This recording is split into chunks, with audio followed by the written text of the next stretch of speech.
সম্পূর্ণভাবে এটা হচ্ছে এই রেলের যে কর্মচারী তার গাফিলতি।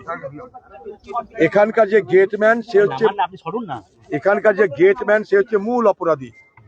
সে নিজে একটা চুল্লুখোর, ঠিক আছে, চুল্লু খেয়ে থাকে। এখানটায় সে কিছু সতর্কতা অবলম্বন না করে সে রেল গেটটা খুলে দিয়েছে। রেল গেট খুলে দেওয়া মানে এটা লেভেল ক্রসিং, এটা যদিও ম্যান লেভেল ক্রসিং, এখানে কর্মচারী আছে, সে রেল গেটটা খুলে দিয়েছে, কর্তব্য তা পালন করেনি। আর ততক্ষণে বাচ্চাদের নিয়ে স্কুলের বাচ্চাদের নিয়ে যাচ্ছে গাড়ি, এই ভয়াবহ ঘটনা ঘটলো। আমরা দেখছি ভারতবর্ষে হাইড্রোজেন ট্রেন চলছে, বুলেট ট্রেন চলছে, অনেক গল্প হচ্ছে, কিন্তু বরাবর আমরা যে দাবিটা করে আসছি, আমি নিজে একজন রেলের প্রতিমন্ত্রী ছিলাম আগে, বরাবর আমরা যেটা করার চেষ্টা করেছি সেটা যে বেসিক মৌলিক যে সমস্যা যেখানে যেখানে হয় সেই বেসিক পরিকাঠামোটাকে গড়ে তুলতে হবে। এই বেসিক পরিকাঠামো গড়ে তুলতে না পারার কারণে আজকে এই অবস্থা। কেন এখানটায় কর্মচারী খুলে দিল?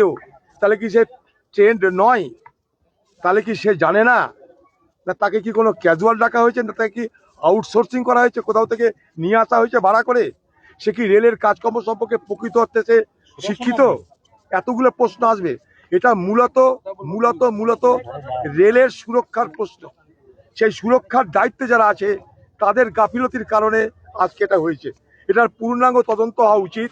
এবং আরো বলবো যে এইগুলো থেকে মুক্তি পেতে গেলে দীর্ঘস্থায়ী পরিকল্পনার জন্য যে সমস্ত সিদ্ধান্ত রেলের কর্তৃপক্ষের আছে, রেল দপ্তরের আছে, সেগুলোকে দ্রুত এখানটাই বাস্তবায়িত করা দরকার।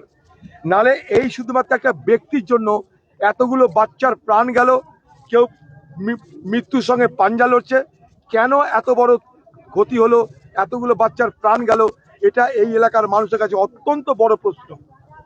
তাই স্বাভাবিকভাবেই তারা দাবি করছে রেলের অফিসার আসুক, তাদের সঙ্গে কথা বলবে। আমি এর মধ্যে রেল দপ্তরের যিনি মন্ত্রী আছে তার সঙ্গে কথা বলেছি, তিনিও বলেছেন আমরা যা করার করছি, এতটুকু পর্যন্ত জানি।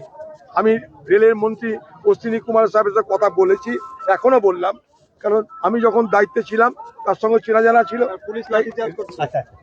অদিতদা, এর আগেও একবার এখানে অ্যাক্সিডেন্ট হয়েছিল এই পয়েন্টেই, এটাকে তো আন্ডারপাস করার দরকার। অবশ্যই আন্ডারপাস করা দরকার।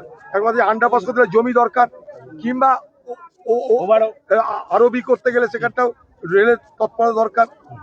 আন্ডারপাস এখানে হয়নি, লাইট হয়েছে, আন্ডারপাস অনেক জায়গায় হয়েছে, এখানে হয়নি।